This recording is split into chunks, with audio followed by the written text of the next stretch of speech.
Hello, everyone. Welcome to That Geek Show, where you get to speak face to face with world experts and get personal advice that will help you in your own life, in your own business, on your own adventures. I'm your host, Ifat Cohen, and today we are chatting with Kale Panoho. Hey, Kale. Oopsie. You know what? I messed you up. Hold on a second. I totally messed you up. Look at this. So, guys, you guys gonna have to forgive us for a second because something was working at the beginning and now it doesn't. So we'll do it again. There we go. Hey, Kale. Good morning. Thanks for having me on. So I always love when stuff is live and then you're like, technical difficulties. So Kale is in the future. He is in Australia. What time is it over there? Close. I'm in New Zealand, but it's 8 a.m. here. I know, we're missing that sexy accent. So Kale is a partner at K&J Growth. He is a digital specialist who created the most commented video ever published on LinkedIn in 2018. And that is amazing because comments and views are completely different. He also got over 2 million views. He created a network of over 5,000 CEOs, general managers, politicians, including the former and current minister, under 90 days.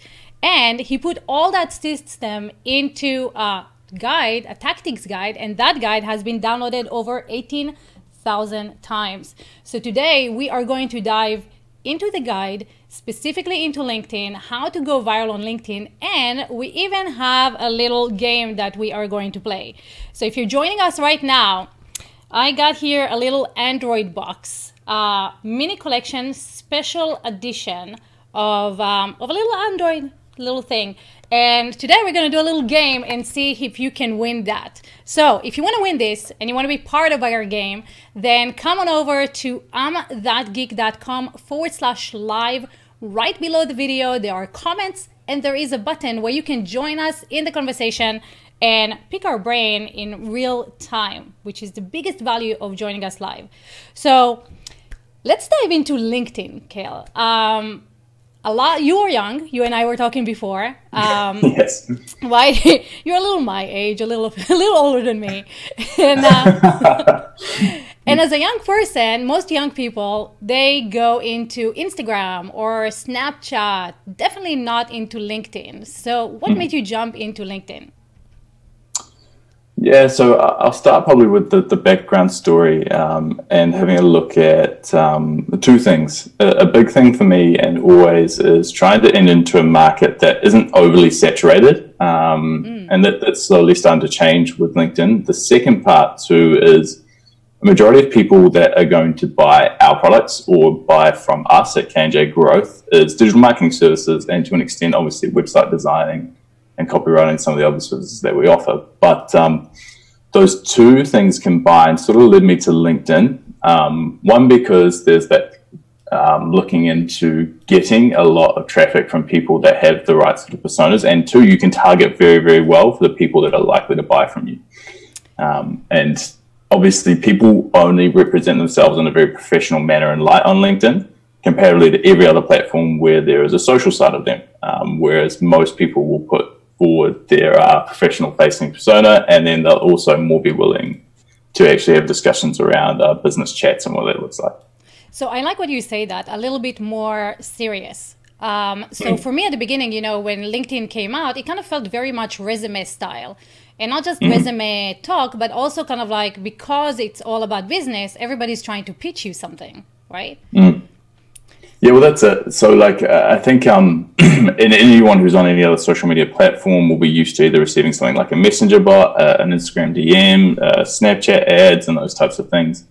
LinkedIn's the only platform that really isn't serving too much of that stuff yet. That's intrusive, annoying. But the other side of it is that people are actually willing to share professional insights in what they're doing. And a big part is that obviously the conversations that are generated around that are either to do with, hey, how do I grow my business? How do I get better at this? What does that look like?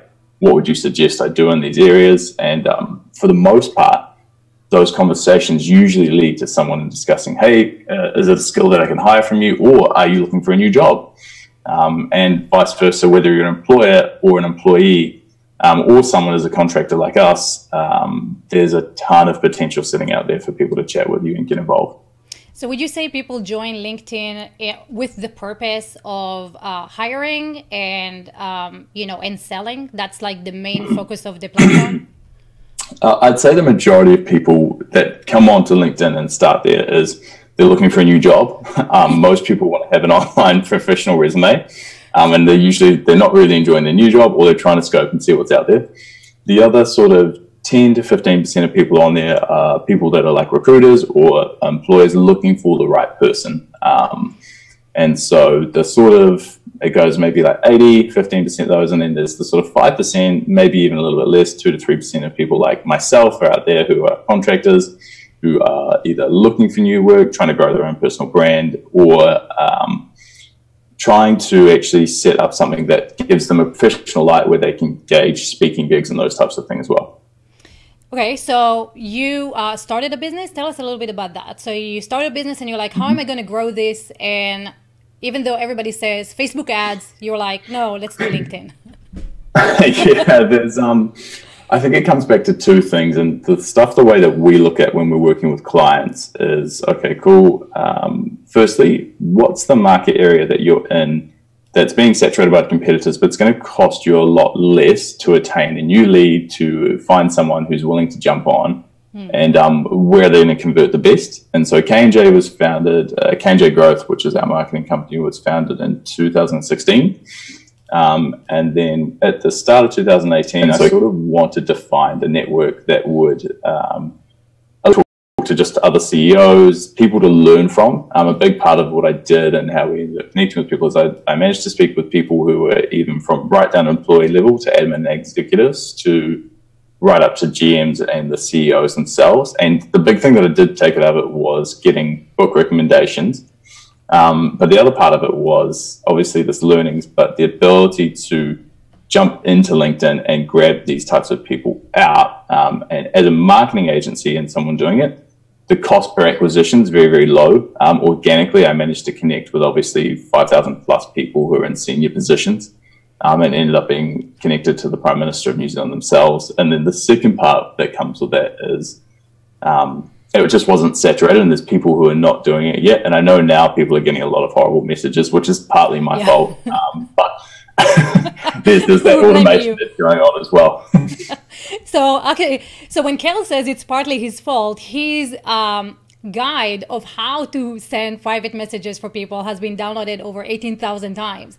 And now we have, if people are putting it into practice, at least 1,000 people, right, who actually do what you tell them to do and start sending messages.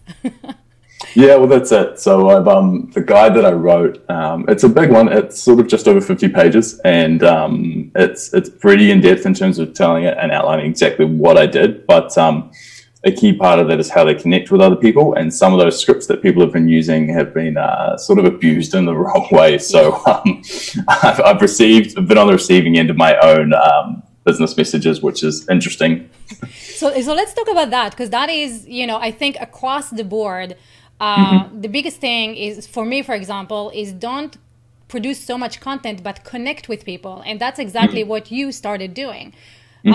I found that the hardest thing to do on LinkedIn, especially if someone doesn't follow you, how do you send them a message if it's not paid, right? If it's not paid advertising, how do you connect with people?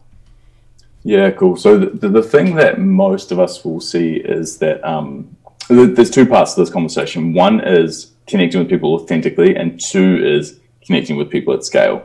Right. There's a bit of automation that comes behind this and the tools that I've used, which is involved in the guide, but there's a thing like LinkedIn Helper, which allows you to connect with people at scale. The thing with most of the times of when you're trying to connect with someone else is don't think, what am I getting out of this? Because ultimately, most people will pick up on that message straight away. If you send a note when you go to hit connect with someone on LinkedIn, it'll offer you a thing that says add a note. Now, in there, you have 300 words to discuss and say why you want to connect with someone. There's two ways to do this. One is you can immediately go out and say, hey, I want to connect with you and I want to sell you a product and service. terrible way to do it because most people don't want to be sold something from a complete stranger. Yeah. The other way to do it is to actually connect with someone, look at their profile and say, hey, look, I'm trying to expand my network. You look like an interesting individual. And from my profile, this is what I do. I'd love to learn more from you. And ultimately, that's a much better intro than being like, hey, my name's Kale. I have a marketing agency. Buy my product, which is usually what's happening now with people pitching. That second part, like I said, is automating that so you can actually connect with people at scale. So the first message that goes out to people that you would do is you would have a list of people that you think would be exciting to connect with. And you would start with people who have a very a mid-level job to sort of frontline job, which is like a brand manager, someone who is an account executive. And you go through and say, hey, I'm looking to grow my professional network. I'd love to connect with you here on LinkedIn. If there's anything you need from me, please feel free to stay in touch.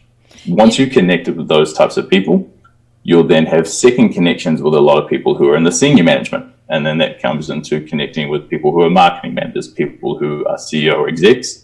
And then you can go through the second spree of connecting with these higher level people and say, hey, look, I'm trying to grow my network. I'd love to connect with you. This is what I'd like to learn from you. Do you have any book recommendations? And I'd love to stay connected with you on LinkedIn. And that's sort of how you get those intros to those sort of higher mid-tier people. And then finally, you can go after the CEO, general managers, and the big sort of people of those companies, because again, you've got a second connections with multiple people within their network, and they make it look like a friendlier intro, as opposed to what that first alternative is of, hey, I'm reaching out to sell you my service. This is what I want to do. And then getting rejected. So that's the sort of intros you can do and sort of look at. But again, it's using that tool, LinkedIn Helper, and then automating and scaling the right type of people you want to connect with, and doing it in those tiers of someone who's sitting first at like front facing of the business, then marketing manager, or someone who's a manager at that level, then the CEOs and GMs.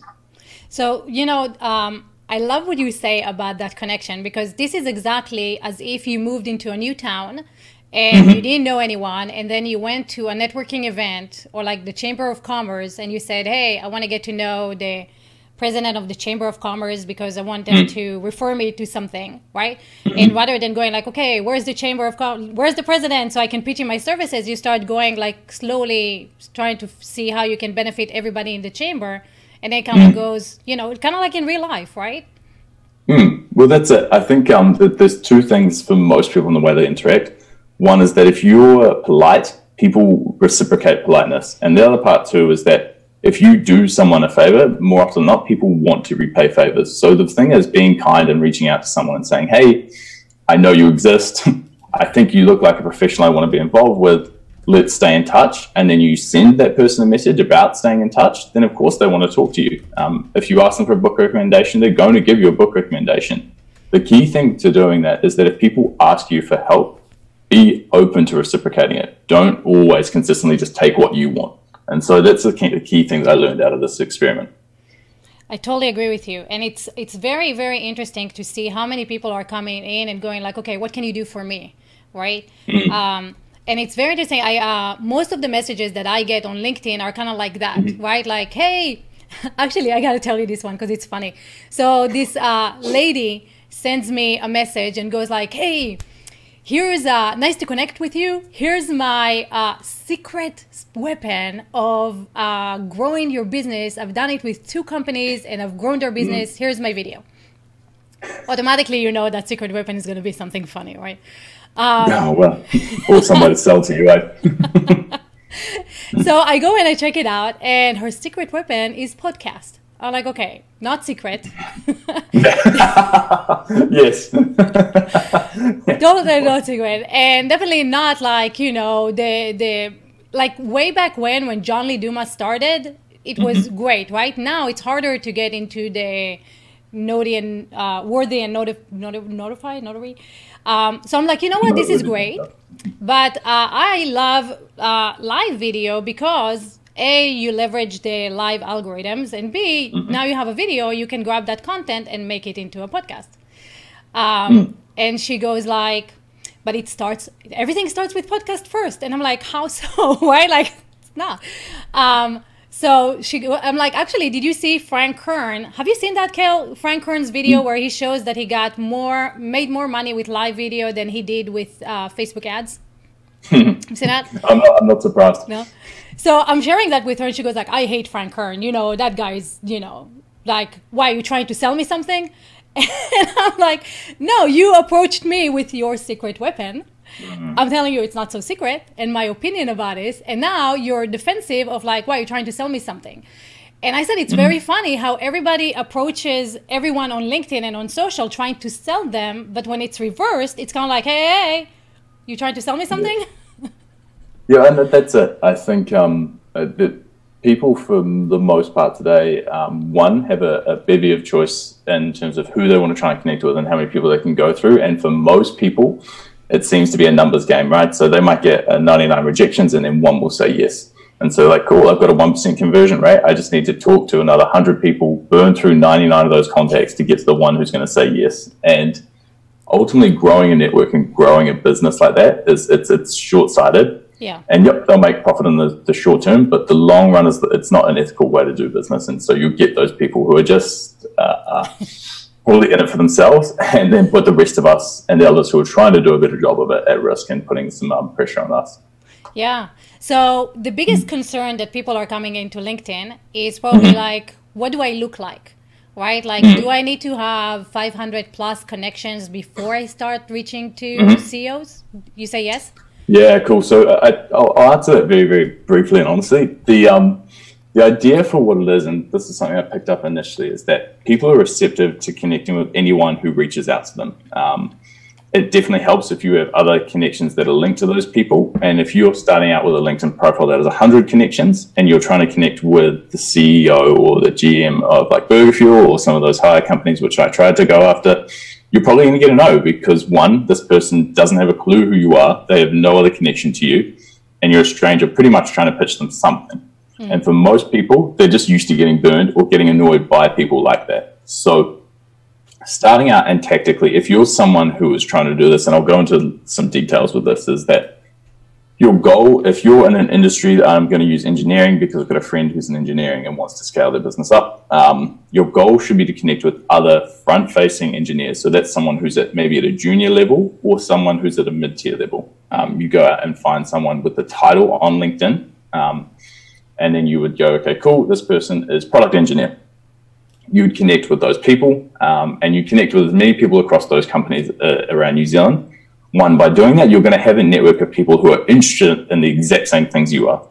Yeah. The second part of doing that is that when you share content and it's in your industry-specific niche, people will want to read it, right? So if you're sharing things about engineering and you have an audience of all engineers who are still front-level facing engineers, which teaches them how to do a better day-to-day of their job, of course, they're going to be interested in reading about it. So you're going to have one, better content for your audience, and two, your audience already likes what you're presenting, right? So at any level, you can do that. As long as you've got some sort of experience within an industry, you can have 30 connections and start connecting with people on that front-facing things. And your goal is just to learn, observe what they're doing or sharing on LinkedIn, and then start producing content that works for them.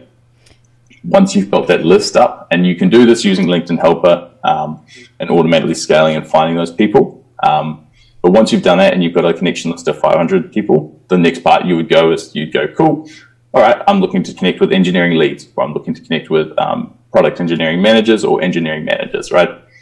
When you go to collect those people, you've got a connections of like 500 people now, and then you're actually connecting with them and they've got second connections. And they're like, cool, okay, this person knows these people, I'm willing to connect. And then from there, you might have 1,000 connections, and then you can start connecting with the CEOs, the managers, the general managers of those companies.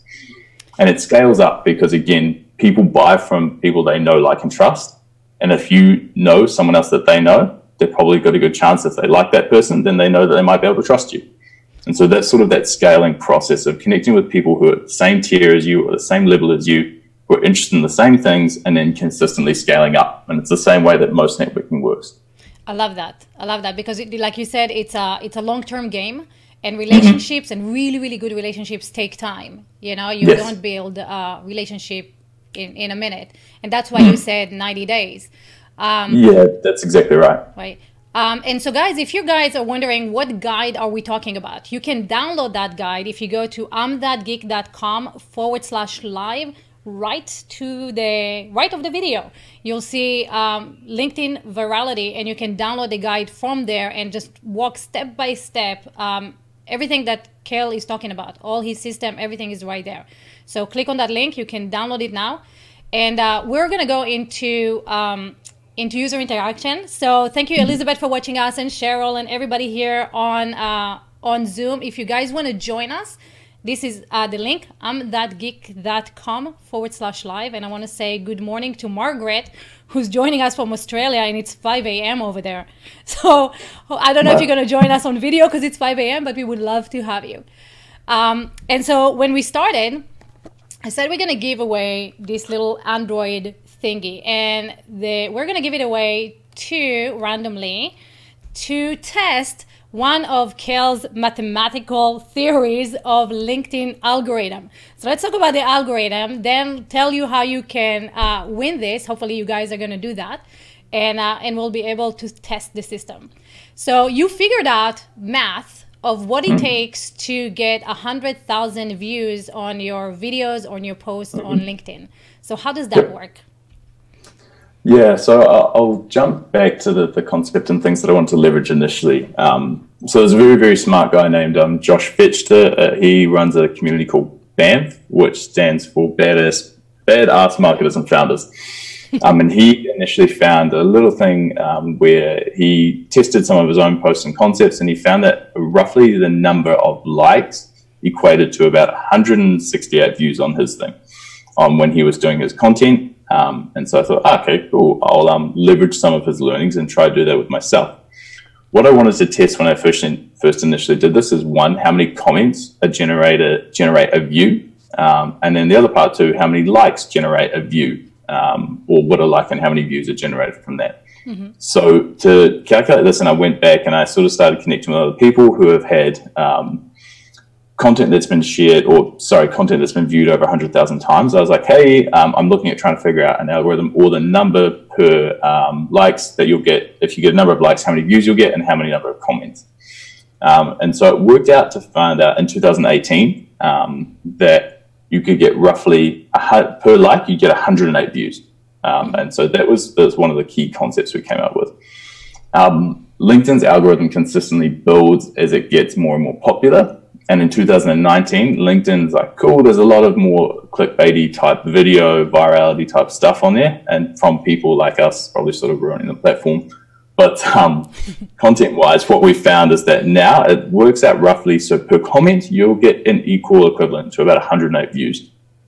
Now, when I went and experimented with creating like the video last year, and how I did it, and I was like, cool, if I want to hit 1 million views, I need to know I'm going to have to work to at least get 20 comments within the first hour. Wow, okay. Because again, algorithm-wise, it's going to pick up, and then I need that momentum to keep moving. And it roughly worked out to be, in 16 hours, I needed at least, I think, would have been 976 comments to pick it up to make it go viral. Okay. And so the way we did it is that the first part, within the first hour, you need at least 20 comments. So what we did is I got in contact with a lot of friends who I knew who would be able to have said, hey, if I posted this time, can you put a comment on this post and then tag another friend with them doing it? Oh, okay. And so that was the consistent method. What we did is I went out, sent a message to his friends that was via Facebook and LinkedIn, and I said, hey, this is the exact time I'm posting. I'd love your help in scaling this.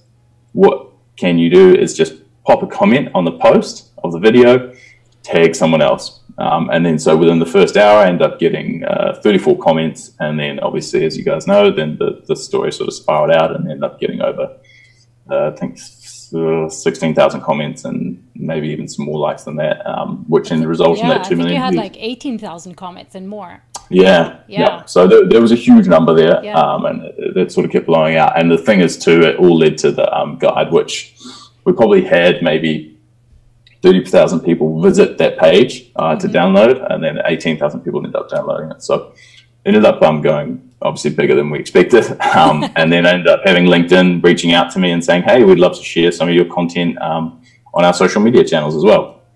So that was very cool. We ended up working with their social team in the end as a result of it as well. That is fantastic. So guys, we're going to test it out. And I'm going to try to share my screen right now and see if that works. So let me see that. So I'm going to share my screen, and this is what we're going to try to do. So right here, let me know if you can see my screen. Can you see my screen? Yep, perfect. Yeah, you do. Okay. So, and no, we can't see it on the broadcast. Why not?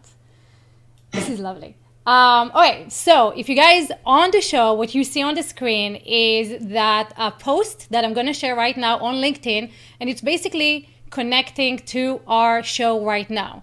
So if you're going to go to LinkedIn and find my profile, which is easy because I'm the only fat coin that you know over there, and this is my name. So if you go in there and just leave a like and a comment and let us know that I love everything that Kale is sharing, for example, right? Just leave a comment, no links, no anything like that. Really like your opinion of what you're thinking so far, all you know, about the show, about the ideas, about the tactics, about how you love being here with us, and then we'll see if this is going to go viral or going to go to 100,000 views, right? Or comments. We'll see what happens. And the way that you guys are going to win this beautiful thing is like we're just randomly going to choose someone from the comments, and I'm going to reach out to you in messaging, and I'm going to ask you for your address, and we're going to send this with a little, maybe even chocolate for Valentine. So if you know where to find me on LinkedIn, please do that. If you're watching us on YouTube, on Facebook, on the website, you can do it now, or you can do it once we're done with the show. Either way, within the hour, just so we can test the theory a little bit. And so, last thing, we are going to move it into audience interaction. So the first person that was here. So if you guys want to join us in audience interaction, if you have any questions about the system or anything like that, this is the place to be. amthatgeek.com/live. There's a button. You can hop on in, and we can have an unscripted conversation about how to go viral on LinkedIn. The one thing we haven't talked about, Kale, before we jump into people, and guys, just nod like if you want to jump in, and I'll let you in. How do you get your first 5 clients from LinkedIn? What do we do? Yeah, so and again, he did that. Hold on a second. I'm going to have to come back to you. Just a second. I don't know why it keeps dumping into something else. Let me bring you in. There we go. So how do we go viral? No, how do we find clients? No, clients. Yeah. So the conversation organically usually comes from one of 3 things. So the first one is once you've connected with that person, the second part is initiating a conversation around what your skill set is, and again, asking someone for help as opposed to asking for someone to work for you. So essentially, once you've connected with people and you've been connected after that first message and they said, hey, thanks for connecting, or they've actually connected with you, you can send the second follow-up message, and you can automate this. And what I did is I said, hey, thank you for connecting with me. As I'm working to grow our agency, I see you've been in marketing for a while, and even if you're new, what were some of the books that were the most helpful for you? And ultimately from that I ended up getting a lot of content and questions about, cool, Kale, this is what I do, or Kale, what is the marketing products that you do? I'd explain what we did and how we did it, and they'd say, okay, excellent, cool. That's really exciting. Or, hey, this is what I would do, or hey, this might not work. And I'd get a ton of feedback, one, that genuinely improved our business, and I was exceptionally thankful for. But the second time was when people asked what our services were, like, oh, hey, well, look, if you are looking to do this, I've got a friend who's happy to, who would love to chat, and I know they're trying to build a website. Or, hey, I've got a friend who's just launched another business, they're looking to do this. Or, hey, our agency, the one that we've just finished working with, we're looking to test someone new, could you work with us? And that was generally what it was. They were all organic conversations spiraled from a first initial question about, one, asking for people for advice, and then the result, they would end up obviously wanting to spend money with you, as opposed to actually asking for money and then going through and then saying, hey, I need you to spend money with me as a client. And so that was the biggest thing, was that once you connect with people, again, it was asking for advice that led them to wanting to nurture a better relationship, and an organic relationship that resulted in us actually getting more clients in the door. And that led to the first 5, which led to, I've now up to sort of, we've got a probably a count of over maybe 60 to 70 clients from LinkedIn. Wow, very nice. Yeah, and again, it's either been organic referrals from those people in the initial relationships, or people have just seen my other content and said, hey, look, I'd love to work with you. Can you help us do this for our own business as well? You know what's fantastic about this is that people don't want to be sold, but they all want their problem solved. And if they realize that you're the one who can help them solve the problem, you don't need to sell them on anything. And that's it. That's exactly it. And by asking for help, people are very open to reciprocating with help and reciprocating favors. But people are obviously hostile to being sold something, and it's understandable. No one wants to be forced to say, hey, I have to spend money with you to spend time with you. But they are more than willing to offer their own expertise and time to help you. Love it. So let's jump into user interaction. Hey, Jen, I'm going to unmute you. There you go. Hi. Hey, Spot, how's it going? Fantastic. I love seeing you here. I'm glad I could make it. I'm sorry I was a little bit late, but I wanted to catch Kale. Hi, how's it going? Hey, Jen, how are you? I'm well. I wanted to ask really quickly, you said that you could automate those follow-up messages. And then, so I wanted to ask about that. Yes. And then also if you're ever concerned about being kind of too generic and turning people off. Like maybe I just have like a sensor for that, or maybe people that do it to me don't have the tact that you have. But oftentimes I'm just like, wah, wah, like I get it. You know, it feels super. Yeah, I get the fact that you're still trying to sell me something. Right. Yeah. And the thing here, one is, there's a tool, and you might have missed this at the beginning. The tool that helps automate a lot of this is a Chrome extension called LinkedIn Helper. And so for the things that allows you to, one, if you've got a premium profile, you'll be able to use a tool like the Sales Navigator to find the leads that you're after. The second part is obviously once you've connected with people, it'll say you can collect the people you've recently connected with in the last maybe 7 days, and that'll give you a list of maybe 100 to 200 people. Then you can send through an automated message that says, and this is the part where copy comes in, it is, hey, first name, and then you'd say, thank you for taking the time to connect with me. Really appreciate it. All I'm looking to do, and the thing is you can say, I'm working on improving my resume. I'm looking to improve another aspect of my business. I'd love to know from the time in your industry and the business, any books that have been really helpful to you, or any people that you think I should recommend or check out online, right? And so it's a very, very simple ask. And most of the time people will respond to that exceptionally positively. Because most people like to share the things that have had an impact on them. And they ask is in terms of, I've written the copy in the guide, but yeah, it's doing it in a subtle way of not saying, hey, give me a book, or hey, I need something from you directly right now. Because more than not, you get those things like those spammy messages, which you've probably received. Yeah, I mean, so shame on me for being late, right? Because I totally missed that. So thank you for the refresher on the helper. Appreciate it.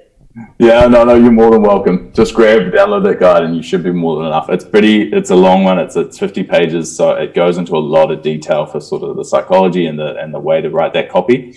But another thing too is obviously just intention wise is that you should be looking for the information that comes from that question. And if anything more comes from it, then it's a plus and a bonus. Sweet, thanks. You're more than welcome. It's almost like picking people's brains, right? It's kind of like, hey, let me do some research and find out what my audience is interested in, or what can I help with, or am I understanding the needs correctly, right? And then you just reach out to people and go like, do I have this right? Is that really what's going on? Or are you facing something different? Would that be some kind of a question that you can send out on a mass scale and figure it out? The thing is, you can tailor that question very, very easily. It's, look, most of us are still scared and they're not really sure what they're doing. It's going well and it's working, but any way to improve is also like a blessing. And so for the most part, is if you've got something like that and you can say, hey, I've tried this method. I'd love to know, is there any other better ways of doing it, right? And most people will have some form of opinion. And if they don't, they'll know someone who will. And they're usually more than happy to make an intro for you. They might send up an email. The only thing I would caution on this is that it can get very, very busy. By the end of sort of my first month of doing this, I'd wake up to sort of each day at least 30 to 50 messages in my inbox. And then it would be one, trying to help the people that have asked for you of your time, but two, just trying to get back to that certain volume of people. Yeah, so I would actually think that would be, your rich people's problems, right? Like you made so many connections, and now, now you actually need to connect with them. Yeah, exactly. That's it. And so for me, there was probably after the viral video, and even leading up to that, I was getting close to maybe 200 messages a day. And I had to take a break from LinkedIn because I ended up getting burned out, and the volume of leads and the people that were coming through was incredible. And it ended up I ended up getting maybe roughly about another 20 messages or emails in my inbox, which is an awesome problem to have and exactly sort of what I'd asked for. But you need to be a little careful if things go too well, which is an awesome and nice problem to have. So how would you ever kind of feel like you're dropping the ball because you can't get to all those 200 people, or do you? Oh yeah, hundreds all the time. Like there was a feeling of guilt because there were so many people that had helped me with LinkedIn, and these people from, again, like CEOs to startup incubators who were offering really incredible advice, and I used and implemented what they'd said. And then there were people that I just couldn't get back to in a day. So when the video obviously went live, to the point where by the end of the first week, I had an inbox of over 1,000 messages, and I had like 11,000 connection requests. I just couldn't get back to people. And so there was definitely a little bit of guilt with that because, again, I'd had so many people help me. But yeah, so I guess it's one of those things that is the byproduct of obviously today's digital age as well. And you've done, I just want to make sure that everybody understands, this is without any ads, without any... so there's no paid promotion in this. This was all organic. The only thing I paid for was a premium account, and then just the LinkedIn Helper extension, which roughly equates to, I think it's $13.99 USD. I think it's free. I've been using it and it keeps going like your 14 days are about to be over, but it's been like that for like a month or something. So there you go. Yeah, so there might have been that there's that free version versus the pro version, and I think the pro version is the one that I use. But again, like I said, you can still use that free version too. Yeah. So Nathan, let's jump into you, my friend. Hey, can you hear me, Yifan? Yes, we can. Jump on in. Oh, very nice. Hey, Kale, really good to speak with you. Thanks for making the time. And because you pointed me to the guide quite a while ago, I was tuned into who you are, and you've already helped me. So thank you so much. Oh, good. Thanks for taking the time to chat, and I appreciate that. That's really great. Yeah, absolutely. LinkedIn's worked great for you, and obviously it's given you some of the same advantages that you try to bring to the table for your clients. Yes. So where does it figure in as far as how often is that one of the strategies that you help clients with? And does it usually look different than what you've done, or are you just basically changing the playbook for their vertical? Yeah, cool. Good question. So the thing that I usually look at, and for most of us at K&J, the goal for what we do is to have a look at what the cost per acquisition is for a channel, right? So most companies will be across multiple social platforms. They're also across PPC, and they'll also be across like salespeople doing cold outreach, cold calling, and those types of things. What we'll do, and when we jump on with people and clients, is we'll say, cool, what's the cost per acquisition for each of these channels? And for a majority of the time, most people don't really know, right? It takes a bit of hard data, and it's sort of hard to know, okay, cool, what's someone's hourly rate worth to actually spend them against? They're making 100 calls a day versus a PPC ad versus those types of things. So initially what we do is we try and get some data out of, right, this is what you're doing. This probably looks like a much, much cheaper way to drive leads. So a good one for us, and yep, we might change the vertical, but more often than not, it's a tailored sort of setup for how we outreach. So a good example is we work with a nonprofit who works with helping homeless children.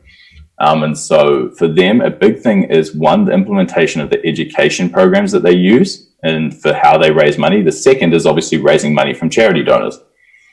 So for them, they had a very, very unique thing of, hey, we need to connect with some more pastors. And then the second part was, we need to obviously raise charity donors. And those are very different audiences, right? So what we did is we used the founder's LinkedIn's account. One was to connect with the pastors in terms of, hey, these are the people, this is our education program, and this is how you implement it. And we found people who were able to do that.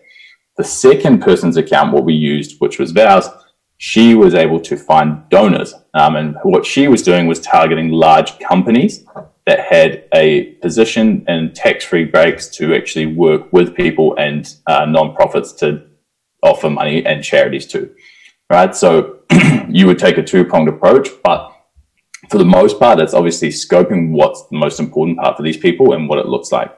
And for them, the cost per acquisition for what it turned out to be a lead worked out to be roughly like 0.3 of this, or 0.003 cents. So about 3 cents for them comparatively to what it was previously, right? Yeah.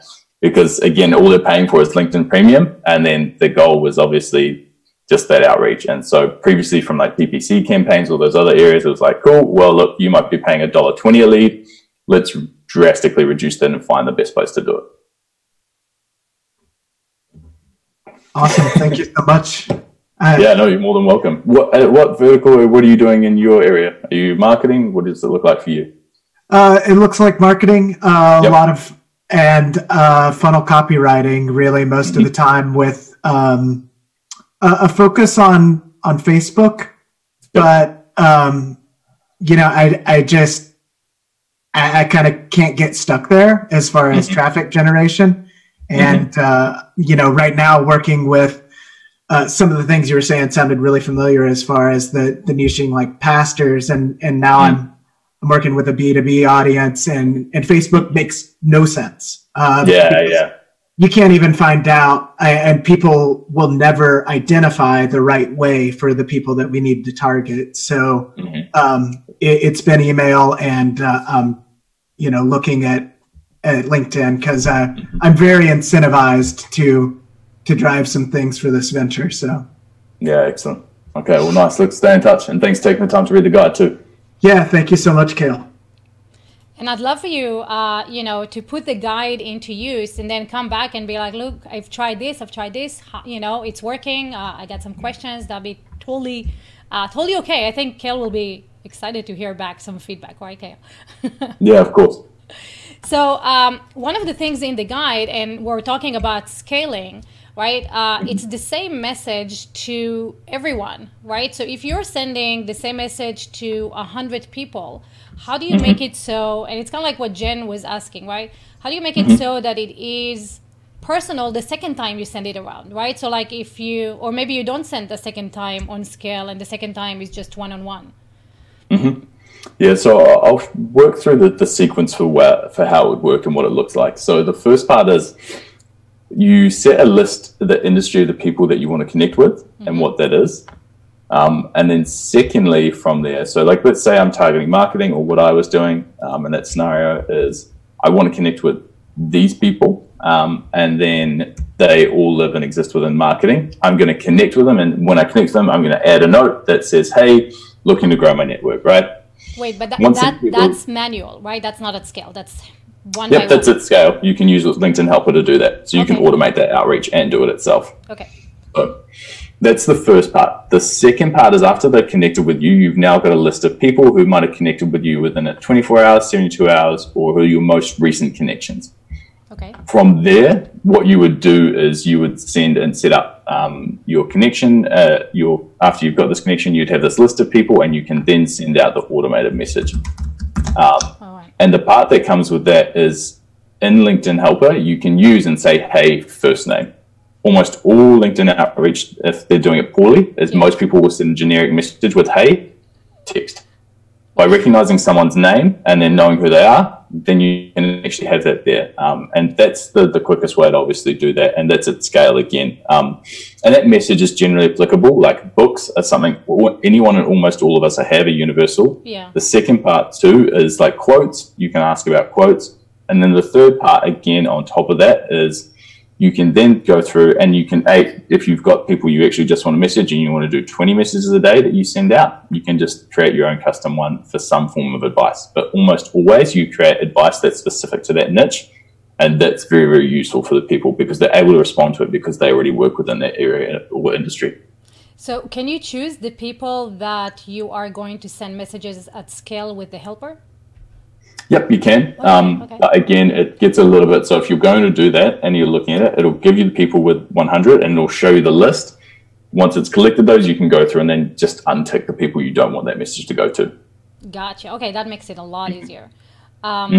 So Stuart, you had a question or just nod yes, no? Yes. Okay, fantastic. So let's unmute yourself and we'll jump into you. And I unmuted you. Oh, there you go. There you go. Yes? There you go. There, I think I'm unmuted now. Yes, you are. There may be a problem with my audio right now. Is everyone able to hear okay? Yeah, you're fine. Yeah, we can hear you fine. Good. Hey, Kale, thank you. You've been a world of information for me because I think I ran screaming from LinkedIn maybe 7 years ago or so. And never kept up with it because it was just a little much for a guy who never would wear a suit, you know. But now I have, I really want to know about LinkedIn. Your guide is going to be very helpful. Is it possible to do what we're doing here now, a live broadcast on LinkedIn? Through your channel or through your profile? Yeah, so LinkedIn doesn't have a live option yet, and I'm not sure, it may or may not. They've introduced the stories feature, which is the same as Facebook. A big thing that's becoming prevalent on LinkedIn is that it's promoting video content organically, so it's giving a lot more attention to that.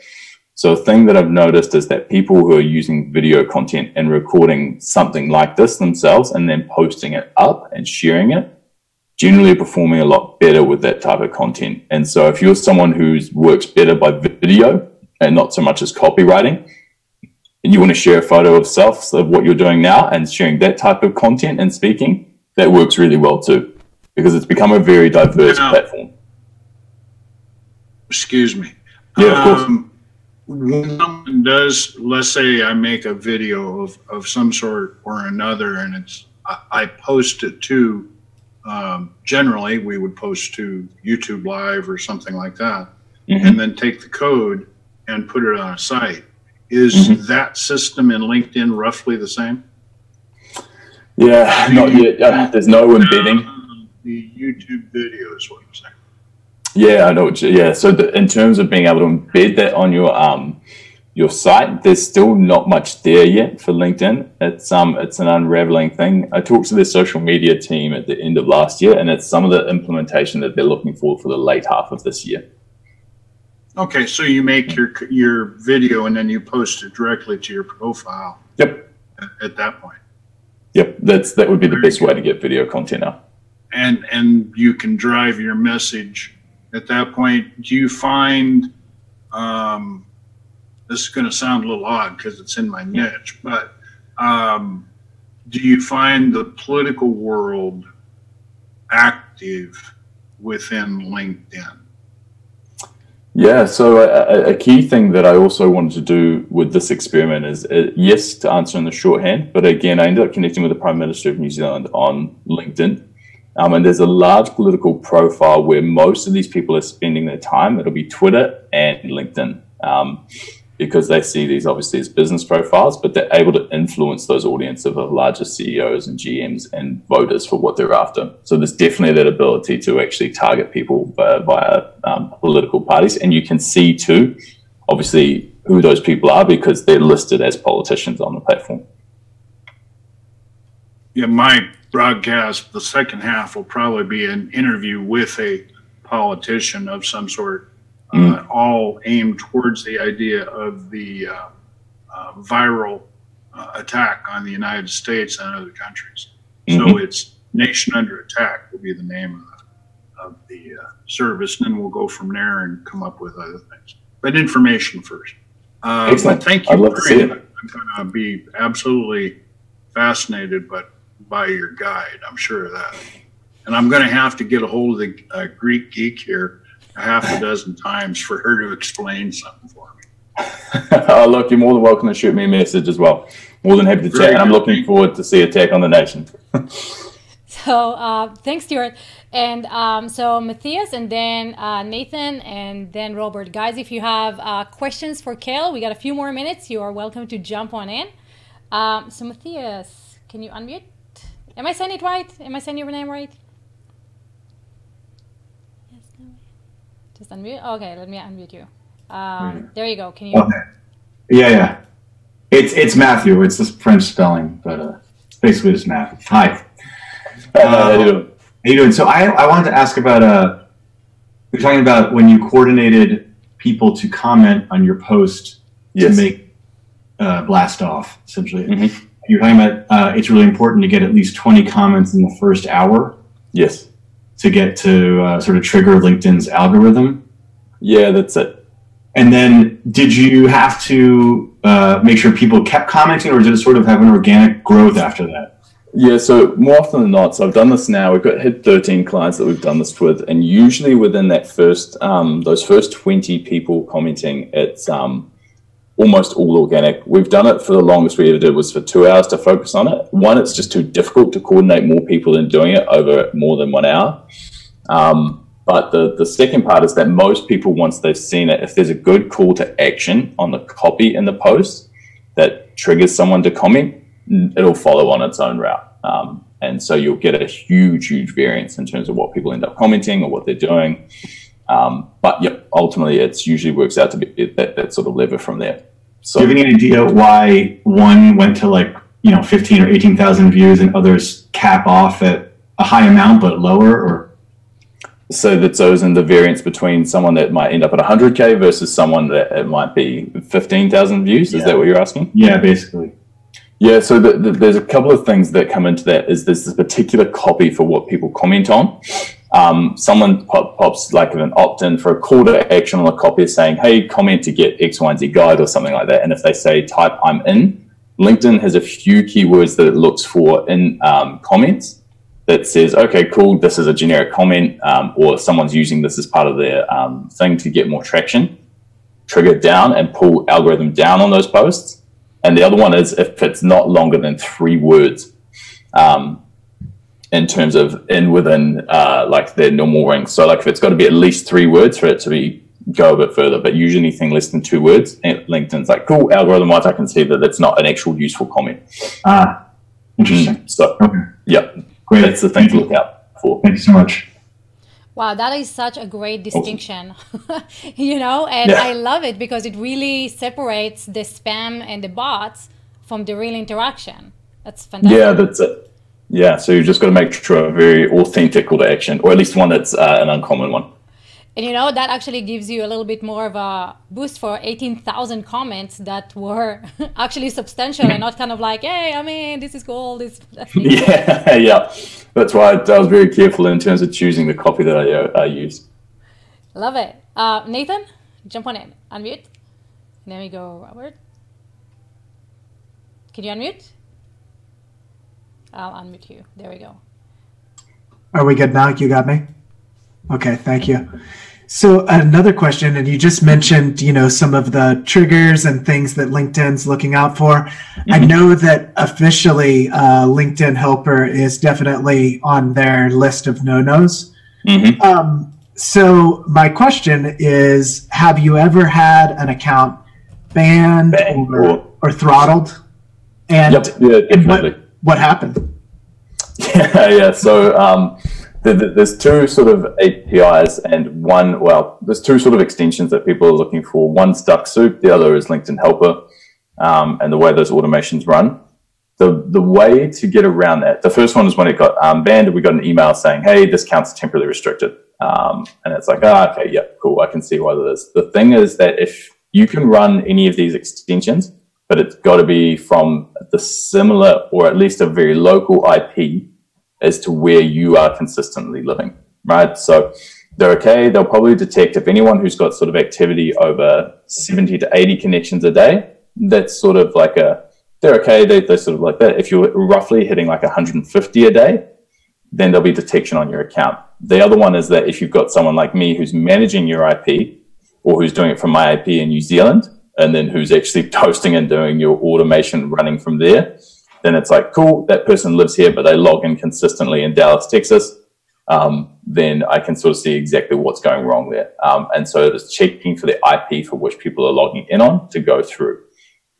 So those are the two things, and you can do a little bit around rerouting your IP, but for most people, in the most part, do it from your own home and use it that way. Yeah, makes sense. So it sounds like you're using a VPN server for some things. And correct. Okay. Yep, exactly.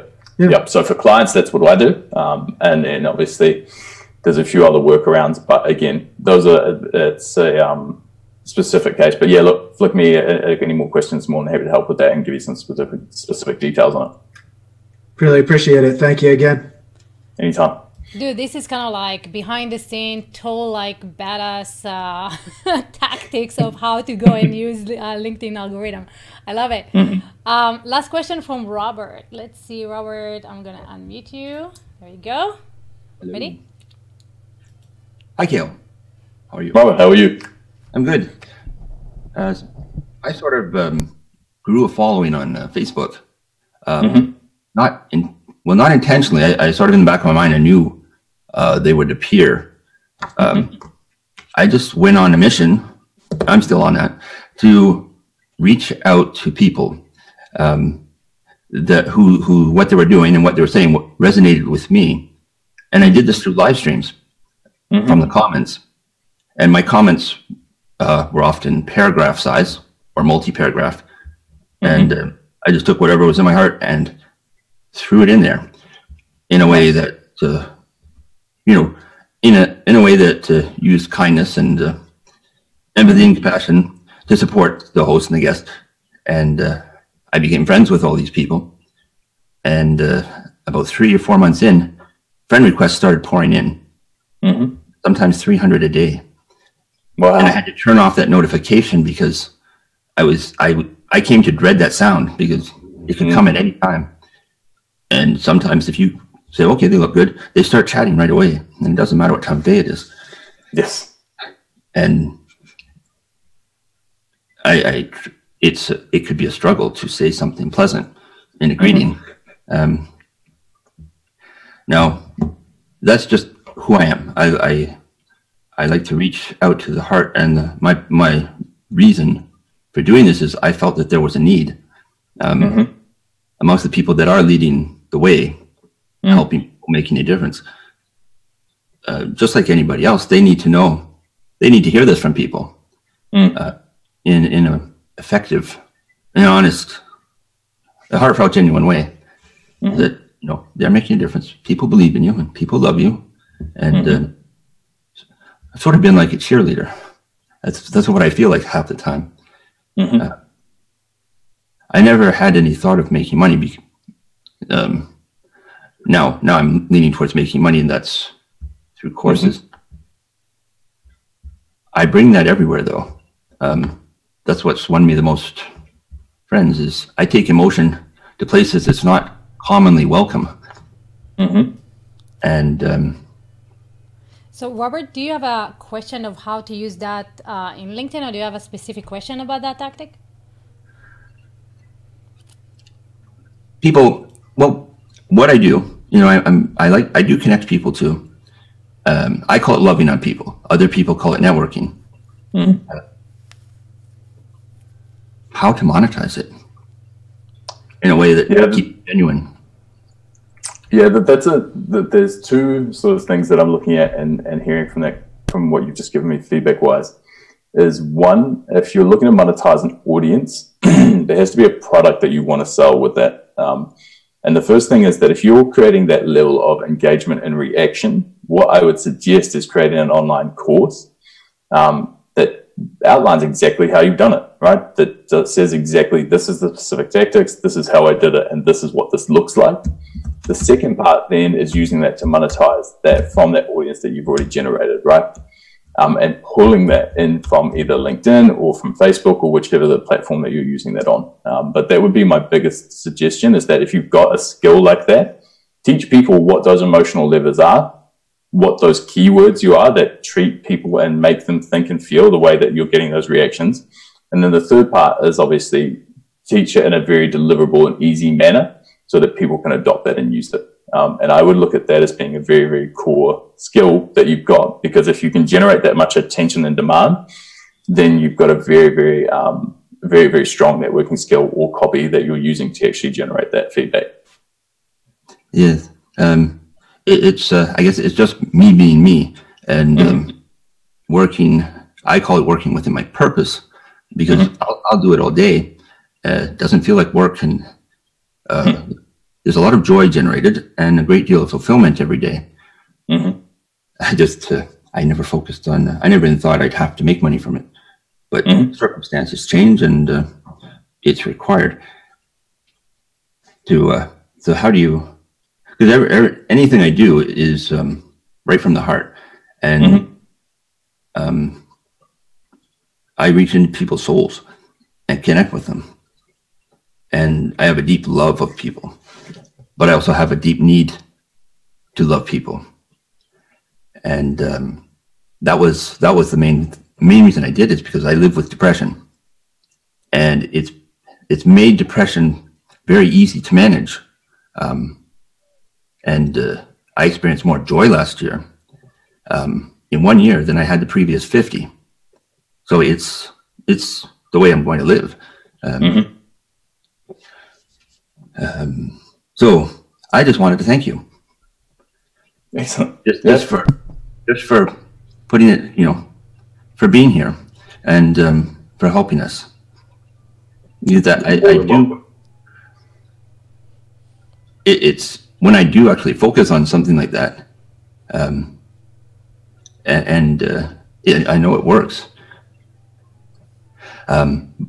When I take that time to be grounded each day, and today I'm not as grounded as I'd like to be, but I'm getting there, because I can actually usually reach ground once I've begun connecting with someone. Robert, what you're saying is fantastic. And, I highly believe that we need more connection than content. So when you're reaching out to people out there and connecting with them and, making their life better, through those conversations, you definitely can find out if there's anything else that they need, right? Like the same way that you need. Maybe they need a community. Maybe they need a Facebook group. Maybe they need something else that you can that you can provide them. So rather than figuring out how to monetize what you do now, I would highly suggest just going out there and figuring out what people need. You're talking to so many people. What do they struggle with? And then you'll have some kind of a pattern coming up. And be like, wow, okay, I can create this thing and it will help all these people. And just like Kale was saying at the beginning, once they know you and they trust you, you don't need to sell them anything. They come to you to solve their problems. So it'll be a very easy path to monetizing. Does that make sense? It does. I guess it comes back to believing in oneself. That's my struggle. At the end of the day, my self-image never really started to come into its own until after I spent 9 months with a psychologist at 20, when the depression really got so bad that I couldn't work, and then was official diagnosis and things went from there. So I have an idea, because we're running out of time. I will connect you with a good friend of mine that is fantastic at helping that. And there's also a Facebook community that might be a really great place for you to meet more people and A, help them, and B, kind of get support for that. Is that cool? Yes, thank you. I apologize for not having a specific question, but and this is Kale too. And you would know, like, I'm going to look more into you, and I'll get in touch. I'll send you a message, Kale, and then you'll know that you've been properly thanked. So that's my goal. Okay. Just to let you, Excellent. just to write you something that grabs your soul and holds on to it. Well, thank you Excellent. so much for jumping on, especially when you're not feeling so well. So it's great to see you. And we're a little bit over time. So the one thing that I would like to thank Kale first, not only did you put up the exact strategy out there to help people to go with it, but you also gave us some kind of like insider tips of how you can use the algorithm to surface higher. So if anyone wants that, right there next to the video, amthatgeek.com, there's a little banner that says LinkedIn virality. And then Kale, where can people find you aside from that guide? Where else can they find you? Yeah, look, I'm across most social platforms. You'll find me somewhere like Instagram, LinkedIn obviously is the big one, and everything else from Facebook as well. If you've got any specific questions too, feel free to flick me an email on kale@kpanoho.com. And you also have a community, right? You're growing a new community on Facebook. Is that right? Yeah, we've got an influencers community. And so if you're interested in joining that covers more of the technical stuff around digital copywriting and then also some of the health and fitness as well. Health and fitness, we all need that for 2019. So, so aside from LinkedIn, if you want to have good headshots on LinkedIn, head over to health and fitness and you can grab that there. So thank you so much. Last thing, remember we are doing a little test on LinkedIn. Kale, does it matter if you're responding to yourself as you're getting those 20 comments, or does it have to be 20 different people? Yeah, so it's 20 different people is a key pivotal part of that, because obviously LinkedIn has you'll see on your post now that says you're the author, but it ignores extra comments that come from you as well. Okay, so if you guys want to win this little Android thingy, it's very unique. You can't buy it anywhere. You can only get it from Google. So if you want to win that, go over to LinkedIn, find our show, and comment below and let us know what you loved most about it. Thank you so much, Kale, and we'll see you on LinkedIn. Awesome. Thanks, guys. Thank you for everyone coming. Cheers. Bye.